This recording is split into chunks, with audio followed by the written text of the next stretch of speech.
আজকেই দুরবস্থার মধ্যে গোটা জাতিকে ফেললো কে?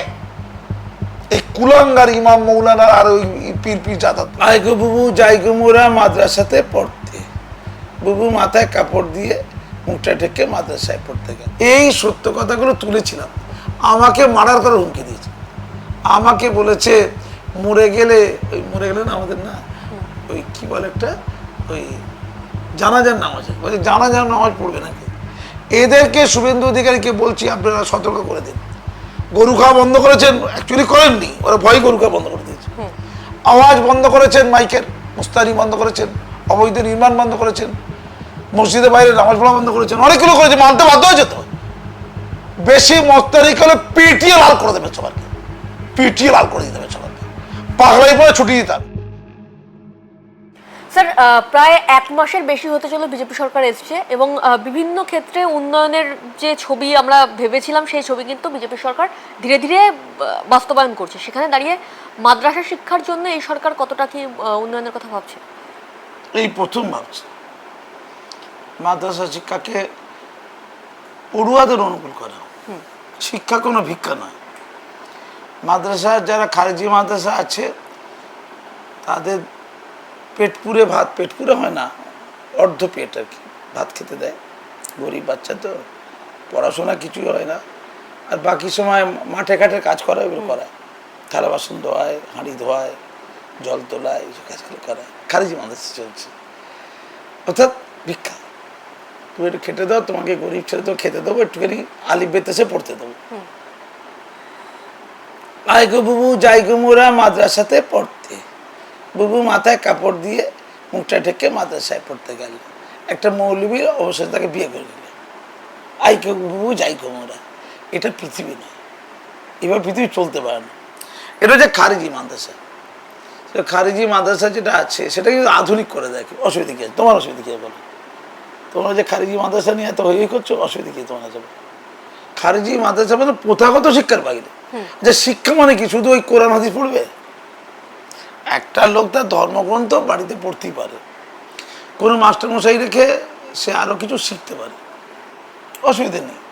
তুমি এই শিক্ষা নিচ্ছ বলে তোমাকে আধুনিক শিক্ষা নেওয়া যাবে না, দরকার নেই। ওই শিক্ষা নিয়েই তোমার জীবন চলবে, চলবে না তো। হচ্ছে তো অশিক্ষিত থাকা ভালো। কেরালা আছে না আমাদের দেশে, কেরালায় মুসলমানরা ভারতের সবচেয়ে এগিয়ে। কেরালায় খোঁজ দিয়ে দেখবে, ওখানে মক্তব্য জাতীয় জায়গা আছে,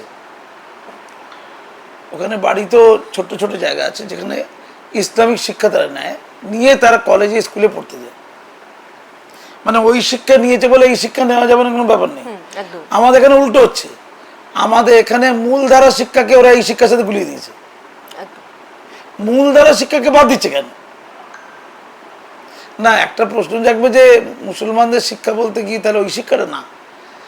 টোটাল মুসলমান ছাত্রছাত্রীদের মধ্যে 90% ছাত্রছাত্রী সাধারণ বিদ্যালয়ে পড়ে, এটা অনেকে গুলিয়ে ফেলছে, সাধারণ শিক্ষাদানে পড়ে। কিন্তু দুর্ভাগ্যের বিষয়, এটা সরকারের একটা অপদার্থতা, আর মুসলিম সমাজেরও যারা সামাজিক ধর্মীয় রাজনৈতিক নেতা তাদেরও অপদার্থতা, অযোগ্যতা। যেখানে যেখানে মুসলিম না সেখানে সেখানে স্কুল কলেজের সংখ্যা কম। সাধারণ স্কুলের কথা বলছি, সাধারণ কলেজের কথা বলছি। থাকলেও পরিকাঠামো খারাপ, থাকলেও রাস্তাঘাট খারাপ। এটা একদম ষড়যন্ত্রের নাম, এটা কেউ বলেনি। যে যে এলাকাতে মুসলমান কলেজ আছে, একটা মানে মুসলমানদের এলাকাতে কলেজ আছে, যেমন ডোলাহাট মহাবিদ্যালয়, এখন কি আছে জানি না, একটা মাত্র অধ্যাপক প্রিন্সিপাল ছিল, সে পারবেন, বাকি সব পার্ট টাইম। একটা কলেজ চলছে, এটা যে ইয়ার্কি করে, ইয়ার্কি মারা আর কি। মমতা ব্যানার্জি একাধিক এরকম কলেজ করেছে, একটা কলেজে পরিকাঠামো নেই, কিছু নেই। বিশেষ করে দলিত মতুয়ার মুসলমানদের অঞ্চলে যে কলেজগুলো করেছে বা স্কুলগুলো করেছে, তাহলে এক হচ্ছে মুসলমানদের আন্দোলন হবে আমাদের এলাকাতে বা মুসলিম ওরিয়েন্টেড জায়গায়, যেমন ধরো মুর্শিদাবাদ মুসলিম ওরিয়েন্টেড জায়গা, মালদা, দিনাজপুর, এই জায়গাতে কলেজ এবং স্কুলের সংখ্যা, এই যে অঞ্চলগুলোতে মুসলিমের সংখ্যা কম, সেই যে জেলা হুগলি বলতে পারো, তার সাথে কম্পেয়ার অনেক কম। কেন? এইগুলো নিয়ে এদের কোনো চিন্তা ভাবনা নেই। 10% ছেলে মাদ্রাসা পড়ে, তার মধ্যে একটা 2-3% বা 4% খারেজি মাদ্রাসা পড়ে, আর বাকিরা হাই মাদ্রাসা পড়ে, হাই মাদ্রাসা বা সিনিয়র মাদ্রাসা। আর কিছু ছেলে MSK তে পড়ে, MSK মাদ্রাসা শিশু শিশু শিশু শিক্ষা কেন্দ্র আছে, মাদ্রাসা শিক্ষা কেন্দ্র, একদম অঙ্গনওয়াড়ি টাইপের আর কি। আর 601টা মাদ্রাসা, আগে ছিল 235টা। তারা অনুমোদন পেয়েছে কিন্তু অনুদান পায়নি। তারা আন্দোলন করছে, তাদের বাচ্চারা মিড ডে মিল পায় না, তাদের বাচ্চারা পোশাক পায় না, স্কুল ইউনিফর্ম হচ্ছে। সেটা নিয়ে গত পরশু আমি মহাজাতি সদনে ছিলাম। তো মহাজাতি সদন থেকে কিছু কথা বলছিলাম এই খারেজি মাদ্রাসা নিয়ে, যে এই যে মাদ্রাসা, এই যে এখন লক্ষাধিক ছাত্র আছে খারেজি মাদ্রাসা, খারেজি মাদ্রাসার সংখ্যা কত? প্রায় 7,000। মুখ্যমন্ত্রী মমতা ব্যানার্জি এক সময় বলেছিলেন 10,000 মাদ্রাসাকে অনুমোদন দেবে। আরে অনুমোদন দিতে হলে কাঠামো চাইতে।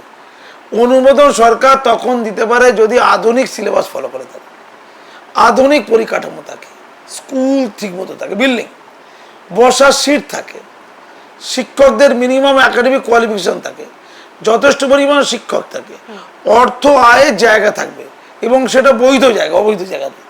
এই সকলগুলো দেখে তবে অনুমোদন দেওয়া যায়। তাই 10,000 মাদ্রাসাই ছিল না তখন, মাত্র 400-500 মতো আবেদন করেছিল তখন। তার মধ্যে 235টা আবেদন গ্র্যান্ট হয়েছিল, তারা অনুমোদন পেয়েছিল কিন্তু অনুদান পায়নি। পরবর্তীকালে আরও কিছু মাদ্রাসা অনুমোদন পেয়েছে কিন্তু অনুদান পায়নি, সব মিলিয়ে 601টা হয়েছে। তারা সভা করছিল, তো তারা অনুমোদন পেয়েছে আধুনিক সিলেবাস ফলো করে, তো কাঠামো মোটামুটি আছে, দুলাল দিল কেন অনুমোদন? তাদেরকে বেতন দিচ্ছে না, মানে মমতা দেয়নি। তারা একটা সামান্য ভর্তুকি বা ওই অনারি। কি মনে হচ্ছে নতুন যে সরকার এলো, এই সরকার কি এই অনুমোদন দেবে? আমি একটুখানি বলেনি, খুব গুরুত্বপূর্ণ কথা বলছি, এগুলো হয়ে করে লাভ নেই তো কিছু। তাদের শিক্ষকদের উপযুক্ত বেতন দিতে হবে। তাদের বেতন যেন কত? 5,000, 6,000, 7,000 টাকা বেতন।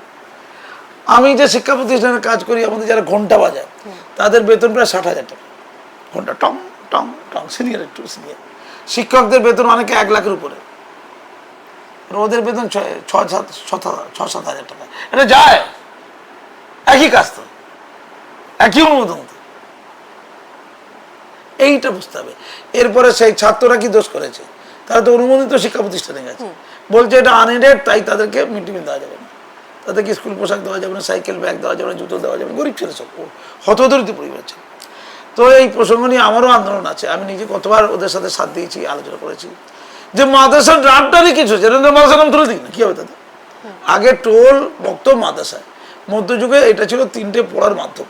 টোল ছিল মুসলমানদের, হিন্দুদের, বক্তব্য ছিল জুনিয়র শিশুদের পড়ানোর জন্য আরবি বা ধর্মশিক্ষা, আর মাদ্রাসা ছিল উচ্চশিক্ষার জায়গা, মানে ধর্ম আছে, আধুনিক শিক্ষাও ছিল।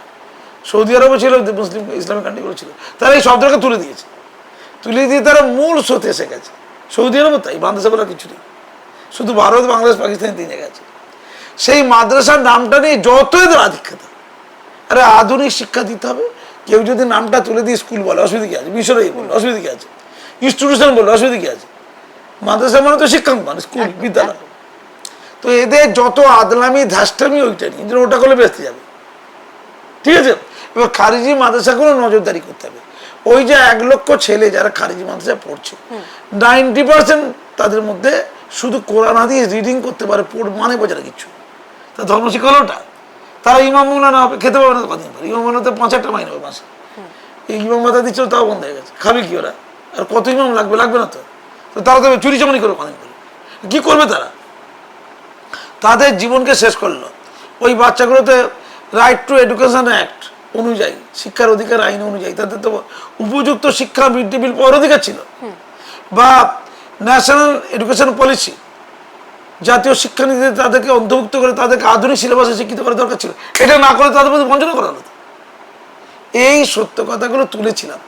আমাকে মারার করার হুমকি দিয়েছে, আমাকে বলেছে মরে গেলে, ওই মরে গেলে না আমাদের না, ওই কি বলে একটা, ওই জানাজার নামাজ, বলছে জানাজার নামাজ পড়বে না করতে না।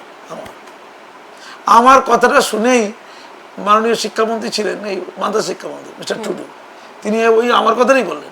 তিনি আগে বলেছিলেন অবৈধ মাদ্রাসাগুলো সব ভেঙে দেওয়া হবে, কিন্তু গত পরশুর মহাজাতি সদনে তিনি তার বক্তব্যের অনেকটা পরিবর্তন করেছেন। তিনি বললেন না, মাদ্রাসা থাকবে, এবং মাদ্রাসার ওই যে অনুমোদিত অথচ অনুদানহীন মাদ্রাসাগুলো ছাত্রদেরকে মিড ডে মিল দেওয়া উচিত, পোশাক দেওয়া উচিত, তাদের বই জুতো এসব দেওয়া উচিত। আমি তার আগে বক্তব্য রেখেছি, ওনাকে শুনেই বললাম, উনি সেটাই বললেন। ভালো হলো তো নাকি মন্দ হলো? ভালো হলো তো। এবার খারিজি মাদ্রাসাকে আধুনিক করলে লাভ কার, ক্ষতিকার? লাভ বাচ্চাগুলো। যদি না হয় ক্ষতিকার বাচ্চাগুলো, মুসলমান সমাজের ক্ষতি। একদম। তো এইটা করার জন্য এই ফতোয়া আমি আজকে বলেছি বিশেষ জায়গা, যে এদেরকে নজরে রাখতে হবে। এরা কারা? এরা জাতিটাকে দীর্ঘদিন ধরে ধ্বংস করে দিচ্ছে। ওরা বলে 30 ধারা আছে, আর 30 ধারা তাছে আছে, তাকে 30 ধারায় প্রত্যেক সংখ্যালঘু ধর্ম সম্প্রদায়ের নিজস্ব শিক্ষা প্রতিষ্ঠান করার অধিকার আছে। এবার করে যদি কোনো নবপ্রজন্মের বাচ্চাদেরকে শেষ করে দেয়, তাদের অন্ন বস্ত্র বাসস্থানের সুযোগটা নষ্ট করে দেয়, ওরা তো ছোট বাচ্চা, ওরা বুঝবে কি? ওরা তো গরিব বাচ্চা। একদম। তাহলে ক্ষতিটা কাদের? রাষ্ট্র তো তার স্বার্থটা বন্ধ করবে। আর 30 ধারা নিয়ে ফুটানি মারলে এই বিজেপি সরকার আছে, তারা তো অনেক কিছু বন্ধ করে 370 ধারা তুলে দিয়েছে, 3 তালাক তুলে দিয়েছে, এই অভিন্ন দেওয়ানি বিধি লাগু করছে। তো তারা তো 330 ধারা তুলে দিতে পারে। 30 ধারা নিয়ে তো ফুটানি কিসের? পার্লামেন্টে তো আইন আছে, সংবিধানের দুটো পার্ট আছে, সুপরিবর্তনীয় দুষ্পরিবর্তনীয়, আমরা জানি। আমাদের সেকুলার আইটেমটা ছিল না সংবিধানে। ইন্দিরা গান্ধী সরকার 1975 সালে এই সংবিধানের সেকুলার আদর্শটা যুক্ত করেছে। আর তুলে দিতে পারে তো, যুক্ত যদি করে যায় তুলে তো দেওয়া যায়, ভারত হিন্দু রাষ্ট্র হয়ে যাবে, অসুবিধা কি আছে? এই পাগলামি, নোংরামি, নষ্টামি যে মুসলমান সমাজ করছে, তারা সেই নজরুল ইসলাম, কাজী নজরুল ইসলামের সময় থেকে যারা যারা উদার কথা বলেছে, তাদেরকে কাফের বলেছে, তাদের মেরে ফেলা হুমকি দিয়েছে। মাসুয়াল তো তাই। এদেরকে শুভেন্দু অধিকারীকে বলছি, আপনারা সতর্ক করে দিন। গরু খাওয়া বন্ধ করেছেন, অ্যাকচুয়ালি করেননি, ওরা ভয় গরু খাওয়া বন্ধ করে দিয়েছে। আওয়াজ বন্ধ করেছেন, মাইকের মুস্তানি বন্ধ করেছেন, অবৈধ নির্মাণ বন্ধ করেছেন, মসজিদের বাইরে নামাজ পড়া বন্ধ করেছেন, অনেকগুলো করেছে, মানতে বাধ্য হয়েছে। তো বেশি মস্তানি করলে পিটিয়ে লাল করে দেবে সবাইকে, পিটিয়ে লাল করে দিতে হবে সবাইকে, পাগলাই পরে ছুটি দিতে হবে। মুসলমানদের দাড়ি টুপিটা বেশি জরুরি নয়, মুসলমানদের অন্ন বস্ত্র বাসস্থানটা বেশি জরুরি। ইসলামের দাড়ি টুপিটা জরুরি নয়, ওটা সুন্নত, ওটা বাধ্যতামূলক, ওটা ফরজ নয়, ওটা না থাকলেও চলবে। কিন্তু কেউ খেতে না পেয়ে চুরি করবে, কোনো শাসক দলের লাঠিয়াল বাহিনী হবে, মারপিট করে জেলে যাবে, আদালতে বসে থাকবে সব মুসলমান বসে থেকে। তো এর দায়িত্ব কেন ওই ইমাম মৌলানা নেবে না বলুন তো? খেতে পায় না বলে তো। মুসলিম মেয়েগুলো পতিতালয়ে সংখ্যায় বেশি হিন্দু অপেক্ষা, নাম বাড়িয়ে থাকে, দেও দেয়। তাদেরকে বিয়ে করুন না আপনারা, হিজাব পরিয়ে বিয়ে করুন, বাড়িতে রেখে বিয়ে করে। তাদের এই দুরবস্থা হলো কেন? অনেকে তাদের 3 তালাকের বলি, অনেকে আর্থিক কারণে এই দেহ ব্যবসা করছে।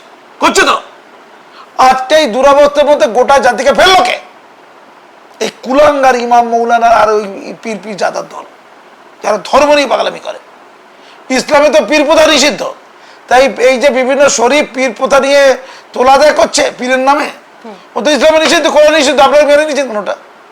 ওটা আপনারা মেনে নিয়েছেন কেন? উত্তর দিন। নির্লজ্জ জাতি। তাই সিপিএম ভোটের জন্য ওদেরকে লালন করেছিল। তৃণমূল 15 বছরে লালন পালন যত কিছু সব করেছে। বিজেপি সরকার মূলত এই মুসলমানদের জন্য আশীর্বাদ। এই নোংরা গোষ্ঠী, এই ধর্মতন্ত্রের নিধন করতে, এই মোল্লাতন্ত্রের নিধন করতে, এই গুন্ডাতন্ত্রের নিধন করতে এই সরকার নিশ্চয়ই শিক্ষিত, মধ্যবিত্ত, উদার চেতা, জাতীয়তাবাদী, প্রগতিশীল মুসলমানদের